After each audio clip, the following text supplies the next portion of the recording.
Once again, I'm so delighted to have you. This is Kingdom Economic Forum in partnership with New African Concept. Over the weeks, we've tried to dialogue to see what is happening around us. For your information, as we've always been telling you, this is a forum that has been set up to come up with ideas that will help us to develop our dear nation. We want you, if you have any topic, any suggestions that you want us to discuss, in the comment section, please feel free to let us know of them and we will do justice to that. With me once again, and for the next 2 weeks, we're going to look at this very critical topic, democracy in perspective. The case of the president of Burkina, Ibrahim Traore. Democracy in perspective. And in this segment, we are looking at the rise of military governance in West Africa. Democracy. Is democracy doing well in Africa? We want to look at that perspective. Is it the best form of government? Has democracy delivered on its promise in our part of the world? Did we just wholesale, without contextualizing democracy in our cultures? Has democracy helped us? These are the things, these are critical questions. It's important you ask questions. Yeah, right. Then you can come up with solutions. Is it the best governance that we've already enjoying in, as far as democracy? Is military governance alternate in Africa? We want to look at what is happening in Burkina. And with me in the studio once again is Reverend Dr. Joshua Oponsav. He's Reverend. And my name is Berima Champon Sapon II. Santiasa Mahene. Depending on where you find yourself, Majo. Yeah, Bruno.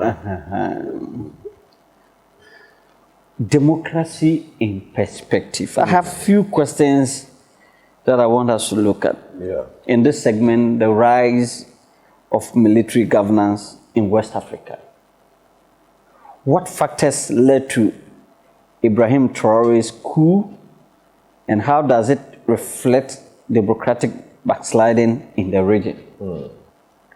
Is there a growing acceptance of military rule as an alternative to failing democracies?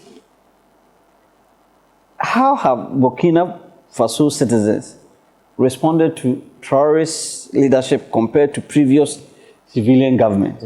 These are the issues I want us to look at. But the first point of call is, have we succeeded in democracy? Democracy in perspective. I want to have your thoughts. Okay, yeah, so thank you once again for having me. And this is a very, I want to say, this is a very serious topic. Very, very serious topic, because it is almost like Africa, we are at a critical juncture. And our understanding and response to these questions will determine how, as a nation, or shall I say as a people, as a continent, our next engagement for the next maybe 20, 30, 50 years. So I think that especially among the youth, conversations like these should take a center stage. Very well. Yeah, so has democracy delivered? I don't know if that's the first question. Or, yeah, but you have to look at that one. Has it delivered? Yes. Has it delivered its promise? Now, I will say both yes and no, depending on the perspective. Yeah. Now, no, because when we were adopting democracy, what we saw and what we anticipated, that democracy as a system of government will deliver onto us, as most African countries or nations adopted. That is not what we are seeing. That is not what we are seeing. Yes, so in that light, we can say that no. it has not been able to confer or deliver that which we anticipated. Now, the other side of the same coin is yes, because it has delivered how we adopted it. So the first one is more of it has not delivered by way of our expectation. But the second thing is what you used me for is what you are getting. Oh, okay. So you cannot now blame me that I have not delivered on my promise. The promise democracy gave or gives also comes with its own responsibilities. So if you disobey the principles of democracy, and now you are now pointing finger at me, democracy, that I have not delivered on my promise, then it means you are not being fair. Okay. So the clarity here is that democracy has not given to us our anticipated expectations at the point of adopting it, because we thought that democracy will give us the development, all-inclusive governance, and then socio-cultural development, and then all that. That is what we anticipated. So we are not having it. Hence, we can then say that relative to our expectation, we are not there. Yeah, not there. But the deeper element is that we are not there not because democracy itself has failed, but we are not there because the way we adopted and the kind of democracy we are running, it is garbage in, garbage out. So democracy has given to us the kind of results we have played with it. So that is what I meant by the yes and then the no. It means, therefore, as I'm sure we'll be getting into it, it means, therefore, that so now many people come to the conclusion that democracy has failed us. I don't think democracy of itself is what has failed us as a people, but our approach, our understanding, perspective, and then our approach to democracy is what has failed us. It means democracy could be approached in a different light, apply ourselves to its principles, and this same democracy will now deliver unto us a kind of result that we will be happy with. But if we continue on this trajectory, then the conclusion we will have is that democracy is not cut out for the black man or for Africa. It looks like it is foreign to our culture. Hence, we cannot run with it. Then comes in the new wave that we are seeing. Wow, this is deep. This is deep. I remember in our previous discussions, you made a point that our democracy has been equated to election. We are practicing electioneering democracy. Electionocracy. Not the real sense of democracy. Wow. So, with this, having established that democracy has neither failed or helped us. Yes. That's the point. Yes. Where we are because of our understanding and the practices and our anticipation. We've not been able to achieve that. So the question is, Burkina Faso was practicing democracy. Yes. Until this young man, Ibrahim Traore, came into the scene. Exactly. What factors led to Ibrahim's coup, and how does it reflect a democratic backsliding in the region? Great. It is not different from all other coups. The backing force for coups becomes the narrative that things are not working. In terms of the ruling government, cumulatively with the previous governments, they have not been able to put in the necessary steps that is driving us forward. So the indicators become maybe poor education, poor high cost of living. High cost of living. There is poverty in the land. There is corruption. There's corruption. That's normal. Yes. So normally it's one key point. There is so much corruption in the system. And because there is so much corruption, it leads to its derivatives. Its derivatives becomes the high cost of living, the high poverty, even literacy rates. So everything is just out of place. So when it is seen this way, then a band within the military then decide that it is time to make a move so that they can now put things to rest. Clean the system. And then clean the system. Yeah. So because the military seem to have a particular posture relative to the civilian rule. The civilian rule seem to engage. It's more of consultative. And everything. But the military is you have to do this. You have to sleep at this time, wake up at this time. So so that is where it comes in. So it is not different from Burkina Faso's one. Most of the coups within the sub-region has to do with element of democracy or the ruling governance not delivering as the people want, and the need for there to be an uprising to tame things. So that has been the drive. That has been the drive. And I think about, is it 3 years or so down the line? I think that was about 2022. So it's like roughly about 3 years or so down the line. So he has become, shall I say, almost the face of Africa, if you should put it. He has become the emblem of the crying desire of Pan-Africanism. Yes, and there is both the good and the bad locked up in this same thing. And that is why conversations like these must really be going on, especially for the youth, that we will really understand the strengths as well as the limitations of this rising energy, so that upon that clarified understanding, the real action steps can be taken. So it's not different from all other coups. It's to a quest or a request to tame things. It's not different from all other coups. Wow. I think there's another aspect of his coming in that, the France control over the resource Francophone has. Maybe you can expand on it a bit. Yeah, so I think those ones then come to the things that he is setting in place.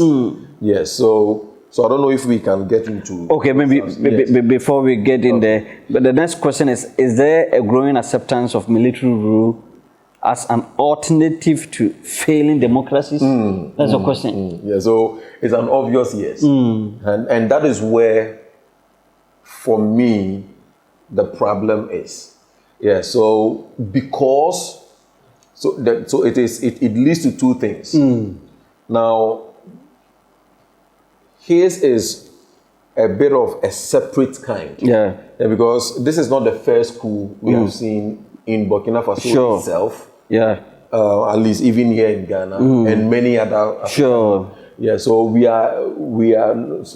Coup is not new. Something new. Is not new to our narrative. Yes, I think what seemed to have gathered the attention is rather what he is doing. So we'll come to that. Okay. Yeah, that is where we have. So now the twist is, should we go in for what is normally called a benevolent dictator? The likes of the Gaddafis and then even the Ibrahims and co, or we should subscribe to still the democratic narrative? That is a deep question. Yeah, so that is where we are. I said Africa is at the crossroad. So this is what I meant by the crossroad. It's very to really decide whether that for us as a people in our context, what is really going to help us is to subscribe to a democratic, a benevolent dictator, or to continue with what we are doing, right? And many people have agreed and accepted that democracy has failed us. Yeah. And because of that, and the reason why they say it is because it seems that the kind of democracy we are doing produces a political elite who are corrupt, which engineer a system to take advantage. So the at the expense of the citizen, of the common good of the citizen. That's the point. Yeah. So the system they lay in place has become extractive. Extractive, yeah. So democracy is failing us because the key political players have engineered A system, a socio-political and economic system which is extractive in nature, taken from the masses who are really the real owners of democracy, and then rather enriching themselves. I want you to repeat this. It is very important. I remember in our previous discussion, I made you do same. It is important. Yeah. That democracy in Africa or governance in Africa is at a crossroad.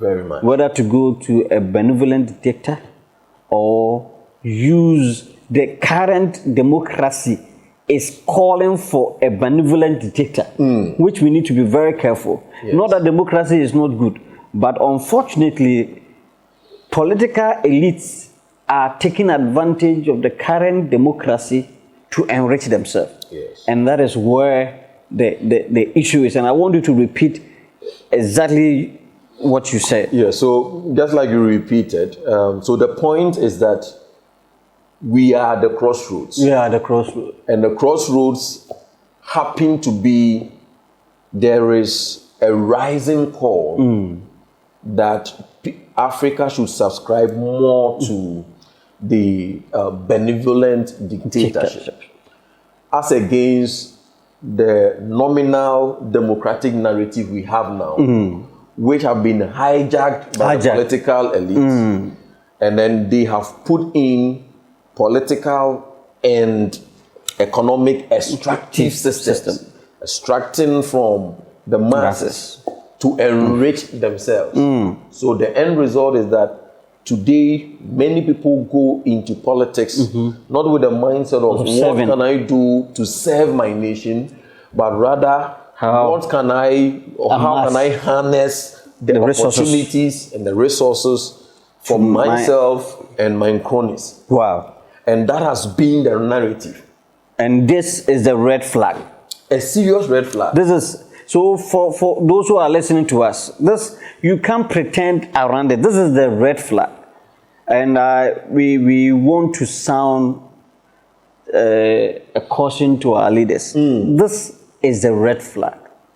Until we change the narrative, we are making benevolent dictator leadership an attractive alternate for the youth. Very. And unfortunately, we'll come to that maybe next week. This is a threat to Ghana, is a threat to all the democratic nations around, and we need to identify the problem and come up. Now they must prove that that's democracy can deliver more than what is happening in Burkina Faso. That's it. Yes. It's a serious thing. I'm telling you. It's a serious thing. This is serious. It's under Kingdom Economic Forum and new in collaboration with New African Concept that we will hear some of these things. Brothers and sisters, and the church, traditional leaders, this is where the whole issue is. Africa is at a crossroad. Truth be told, coup d'etat is not a new thing. It's been happening. But trust me, the democracy has not yet delivered on its promise. Yeah. Not that democracy is not good.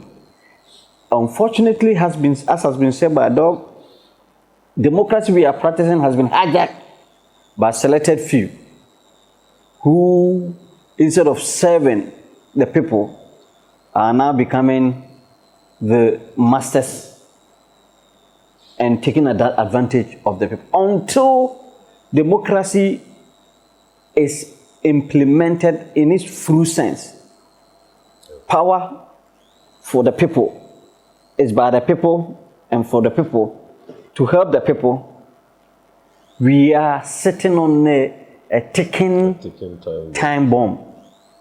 Trust me, we are sitting on a ticking time bomb. With the social media, some of the information might not be true, but truth is that we are sitting on a ticking time bomb. But trust us, we will continue to have this dialogue and to make sure we come back to have the right form of governance that will help the people. So the question, how have Burkina Faso citizens responded to this president's leadership compared to the previous civilian government? Yes, very, very important question. And it is not even limited to Burkina Faso per se. It is almost like how has Africa... Youth. Yes, the youth. Yeah, the youth. It's the youth. And even it has spread to the diaspora. Diaspora. Yes. Now, because, so let me say 2 or 3 things. One, we see him putting things or making efforts, appreciable efforts, like some of those factories, like some of a number of things that he's doing. Road constructions, because farming here and there. He's really. Doc, let me mention that it's not that he's doing something so extraordinary. We need to listen. Yes, he's not doing something extraordinary, but the fact that under sanction, and he's using the resources within the country to do those things. That is the issue. Yeah. Yeah. Maybe you can continue. I just wanted to. Very, very, very, very important. So it has now positioned him in a particular light that this is the person that we want. So, so for in Burkina Faso, there are factions, but majority there's a good number of people who are throwing not just their weight, their lives. They are willing to literally die for this guy, for him. So that is the extent of support. Definitely, you may find certain there's no perfect people, society. there are people who are also against because him. There seem to be also some backlash of certain in terms of the militia or the military. Some excesses in controlling matters of maybe the media narrative, in controlling a bit of that extensive free speech. Those free speech too has its own limitations.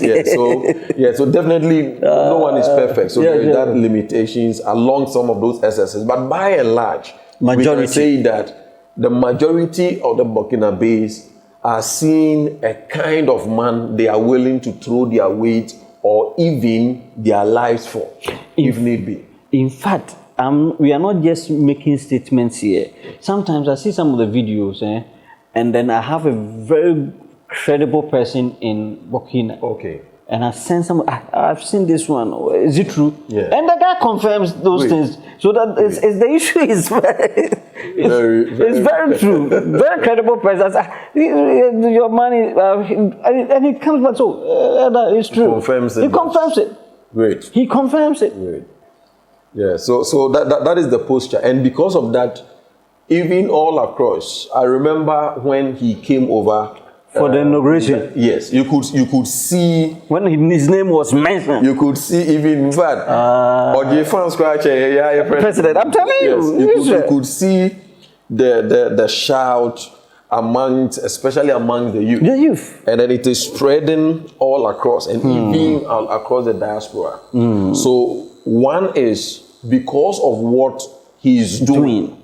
Number 2 is now, because of the wave of Pan-Africanism and the Western effect. Okay. Now, the Western effect is such that there has been some deeds of theirs in previous episodes, which now the growing and teeming youth, especially riding on the technological connectivity, is deciding that we wouldn't make this man a victim of the Western Thomas Sankaras and all those. Yes, because the Western posture towards any rising figure, of course, like Patrice Lumumba of Congo, and then even Thomas Sankara, and then several, even our own Kwame Nkrumah and many others. And then in contemporary times, you can talk of Gaddafi. Gaddafi. So because of that, I always said, now we are protecting the rest. If we have had another one rising who seemed to be towing a particular line, so now the love for him has gone beyond just what he's doing. Now he has been pushed into the class of, let's say, the African messiahs. And there is now the stand to back him so that he wouldn't fall victim to the West. Yes, so that has shot up the wave of attachment to him. So this thing is a serious matter. It's a serious matter. That is why the wave has spread all across to even the diaspora. And that is the power of technology. At first, it would have been a limited, but now because of technology, we are connected. So that is number two. The number two is a growing standing force by the rising Pan-African narrative to make sure that he will not fall victim to the Western ploys as previous, in quote, messiahs on our land. Sure. And with contemporary times being that of Gaddafi. Wow. If you are joining us, we are discussing democracy in perspective. The case of Ibrahim Traore. And this segment, we've looked at the rise of military governance in West Africa.